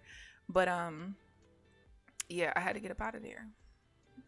I had to go. He was so surprised because his kids were younger, so he didn't expect them to like remember me. And it was very weird because his son called me by my middle name, which he never heard my middle name before, but that's what he kept calling me while I was there. And like within 24 hours of me being there, whenever he left the house, he's like, y'all want to leave with me or y'all want to stay with Kiki? We staying with Kiki. Like, what did you do to my kids? Kids love me. But yeah, last time we talked about it was about 6 years ago. He was still mad. What else? I had to be nice to him. I need my Nana stuff back. But yeah, so that's my story time for the day. I've gone through so much crazy stuff in life, y'all wouldn't even believe it. Wouldn't even believe half of it. But one day, y'all gonna hear all about it. All right, let me show y'all the accounts because I am going to go and look at these certain couple of things. Like I said, today, most of my trades were counter trend divergence. Besides the last one and two of the regular pullbacks. So I'm pretty sure by the time I'm done with looking over all the trades for today is just one of those negative days that I just can't help. It's nothing that I could do. It just won't be this negative. It'll be more like down $190 or something is what I should be down for the day, but that's all right. So this is where we're ending for the week. I still have almost $1,400 in drawdown going into next week. Lost about $1,100 this week, which I'm not worried about at all. I do have 2 accounts coming back next week. The other 50K account is coming back next week, as well as the 25K. What I'm hoping is that I can iron out the last little bit of details today, so that going into next week, I don't have any question about any setup at all, which at this point, I don't really. I just think I can't trade the counter trend divergence on Fridays. As much as I thought I still would be able to, it's just clearly I can't. As of today. Today was enough for me to know I can't. But yeah, so I hope you guys enjoyed the stream. Thank you guys for tuning in today and all this week and the last couple of weeks as well. If you haven't liked the video on your way out, please do so. If you haven't subscribed yet, please do so as well. Yeah, that's all I got for you guys. I will see you guys bright and early Monday morning at 9 a.m. Central Standard Time. Enjoy the rest of your day. Trenches, you green, walk away. It's 11 o'clock. We walk away at the same time. Have a great weekend, you guys. Lunchtime for Apple Jacks. Not me yet. I got 3 hours for breakfast. Enjoy your weekend. Thanks for tuning in, guys. Bye.